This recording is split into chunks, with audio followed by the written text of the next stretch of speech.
Quincy is a Conrail C40-9W that originally came from Pennsylvania, all the way onto the Sacramento Northern Railroad in California.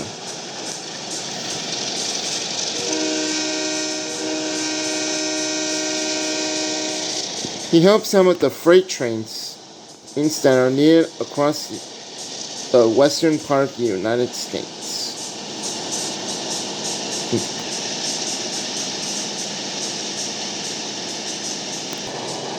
One late evening, Mr. Richard came to see Quincy and Marcus at the yards. "I want you two to go to the Black Forest line and pick up a trainload of lumber for me." "Do we have to do it tonight?" "Don't worry, Quincy. We'll be home before morning. I promise," said Marcus. And they set out towards the Black Forest line. But Quincy wasn't so sure. The two diesels made their way through a Black Forest at night. But Quincy didn't like traveling through the dark. The line passes by next to a spooky old coal mine. Quincy hoped the signal at the junction would be green. He didn't want to stop next to the mine. But the signal was red, and the two engines had to stop.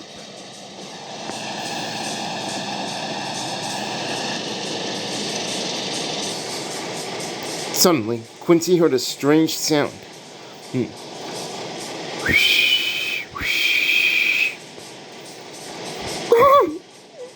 What was that? Marcus looked around. "Who's there?" No one replied. The signal changed to yellow, and the two set off on their way.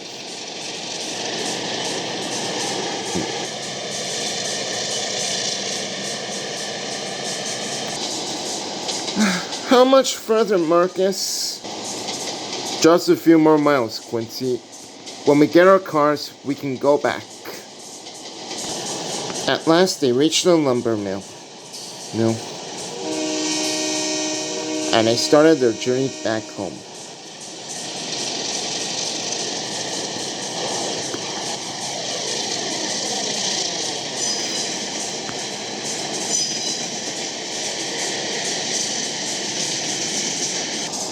But Quincy was still feeling a little spooked.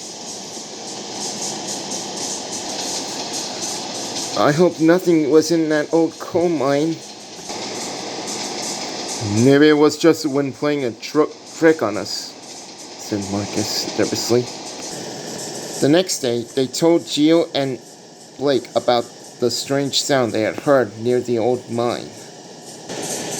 "You probably wouldn't have heard it, but I was told about the old miner ghost," said Geo. "What ghost?" asked Quincy. "Well," said Blake, "a long time ago, the mine was a very busy place. But all of a sudden, one year in 1951, the roof suddenly collapsed. One miner didn't make it out alive. When the rescuers finally dug him up, he was nothing but in bloody pieces. Nowadays, the old miner goes hunting, trying to make his escape, and to haunt the people who buried him alive." Shimmered Quincy. "Oh, fiddlesticks and nonsense," said Marcus. "There are no such thing as ghosts." "Aren't you forgetting the time you encountered your old rivalry back in October or 2 years ago?" That's different, okay?" But Quincy was pretty scared. But later that night, Quincy had to go back to the Black Forest line to pick up a train of coal hoppers. This time, alone.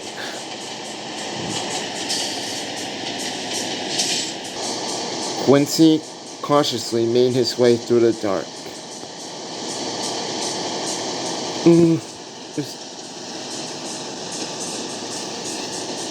And then all of a sudden, the signal shone red. He had to stop. Then he heard the strange wheezing noise.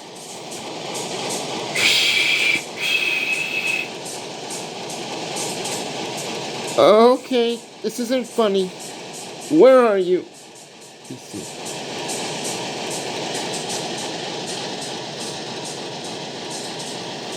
But there was still no response. Maybe Marcus is right, Quincy said. Probably is just the wind.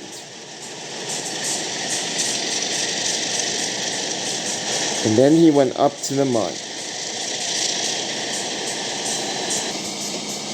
But as he approached it, he heard the sound again.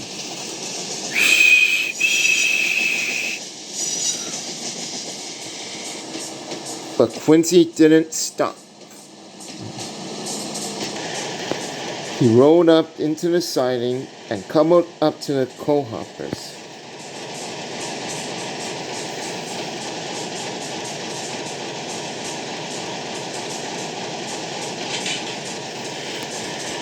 Then he saw what was making the noise.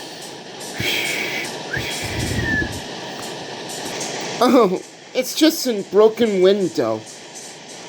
And the wind was howling right through it, Quincy said. There was nothing to be scared about here.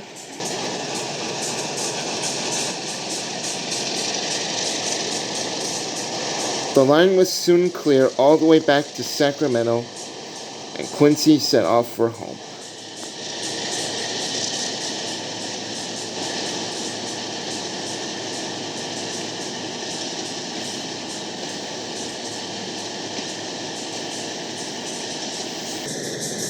The next day, he told Marcus all about what happened last night.